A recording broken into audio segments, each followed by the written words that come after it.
Hello everyone, welcome back. This is Rando Geek. We have some very important news regarding AT&T. This is a great update for many of you if you're an AT&T customer or you know someone that is an AT&T customer. The link for this article will be provided for you down below if you would like to check it out on your own or use it as a reference for the discussion in this video. And it is coming from the New York Times. There's different versions of this story, but all in all, it pretty much will lead you back to the same thing.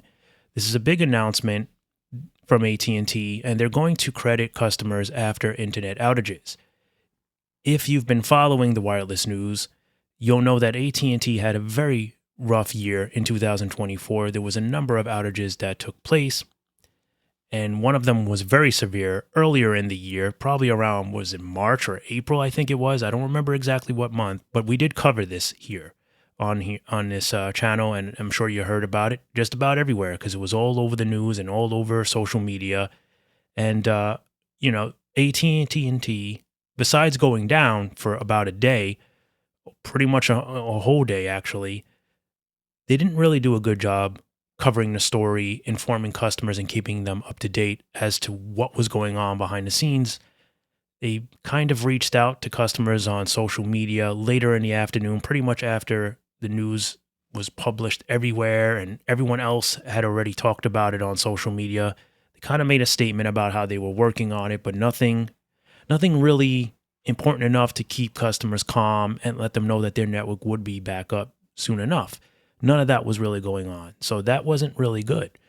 But AT&T looks like they want to change. They want to do better. So here's what's going on. The announcement follows a year of high-profile internet blackouts that hit several companies. All right, so AT&T announced that it would start crediting customers for internet outages and long wait times. The latest initiative is in a years-long effort to revamp the company's customer service.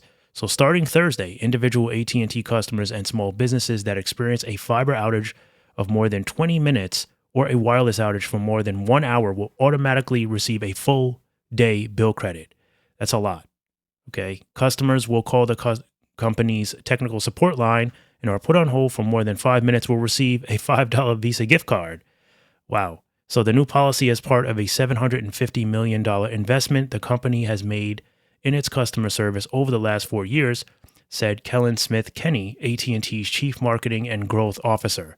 So they're saying AT&T customers will also be able to check the status of their outage on a newly created website. So this is very good stuff. So this is why I have to talk about this because I want to share my thoughts on this because as you know, I like AT&T. I'm not going to lie. I love all the carriers, but I want to see this company do a little bit better. There's massive potential for them.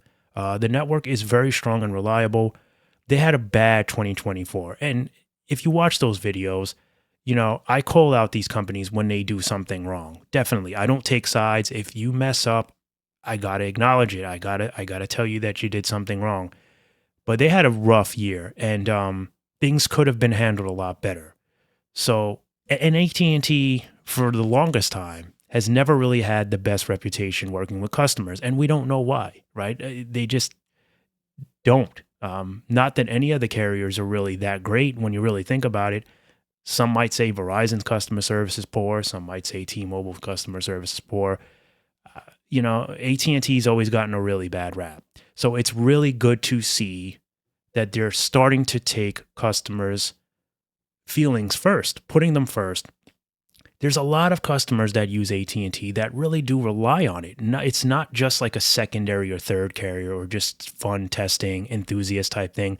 There's a lot of people in important positions, doctors, first responders, whatnot. Because remember, even FirstNet was down for a while too. It was the first back up during that massive outage in 2024. There was a couple of outages, but that big one that took place earlier in the year, FirstNet was down for a little bit too. And that's not good, right? That's why a lot of people were angry with AT&T. So to see that, outages happen, things happen. Sometimes updates go wrong. It could be someone messing with lines, like a crazy customer climbing poles and towers and messing with things. We see it all the time. It's hard to kind of control it, right? But the problem was that a lot of customers were affected by it. They couldn't make calls. They couldn't receive calls. It was a mess. And then, customers feel like, well, I'm paying for this service. I'm not able to use it. My company is not even telling me what's going on, right? So they didn't do a really good job at all of that, keeping customers intact with what was happening. So that's an issue in itself, right? So to see that they're stepping up, they have proper, procedures in place now to kind of accommodate these customers when things happen. I think it's good. It's a lot to swallow. It can be very expensive for them, but I guess that's just going to push and initiate them to do a better job, right? There's going to be a lot of motivation to get you to that rep right away when you call if there's an issue, right? Because they'll have to give you an additional $5 Visa card if you wait too long. So they don't want to keep paying. So I guarantee you they'll have those call centers or people standing by ready and active to assist. Not to mention a full day's credit is very generous for just an hour of going down. When we saw them down, they must have been down for 10 hours that day at minimum, right? For a lot of people, it might have been even a full day. So you would have got a full day's credit. I think that at least it shows that they're trying to do better, that they've realized that we can't continue going down this path of just ignoring our customers, or we're not going to have them anymore. Whether they want to believe it or not, whether companies really realize how important the consumer is, we are. If we don't use your network and you're not getting paid from us, you won't have money to continue to build your network. You won't have a network. Nobody will be interested in it. So it is very important to acknowledge these things. And we might start to see T-Mobile and Verizon follow in these footsteps now. It's a very expensive thing. It's a very, very tough promise to keep. But, sure enough, they're going to have to do their best. So they're saying that the most damaging incident occurred in July when the cybersecurity firm CrowdStrike issued a software update that temporarily shut down a large portion of the world's computing systems. I thought there was one a little bit earlier than that, but maybe that was the big one, and I just got my months, disconnected or whatnot. But yeah, I know there was plenty of them in 2024. They had some other issues as well, some other problems going on there, data breaches and whatnot. So, like I said, bad year for AT&T 2024, but things are starting to look good already for them in 2025. Like I said, the link for this article is down below for you in the description. You can read it on your own. And let me know your thoughts about this. Do you think AT&T will be able to keep their promise with this? And how do you feel if you're a customer? Postpaid, prepaid, how do you feel about this? Now, I do not know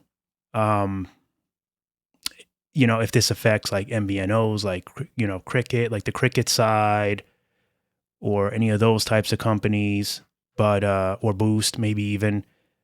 So I'm not aware of that. If we get more information on that, I'll definitely let you guys know. Either I'll do another video, I'll post it on a community tab, because I've been using that a lot to reach out to you guys too. Updates, might just do a short about it, who knows.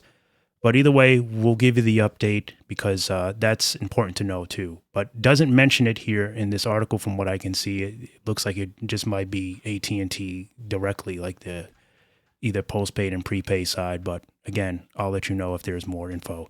As always, thank you so much for stopping by and watching, and we'll catch you in the next one. Bye for now.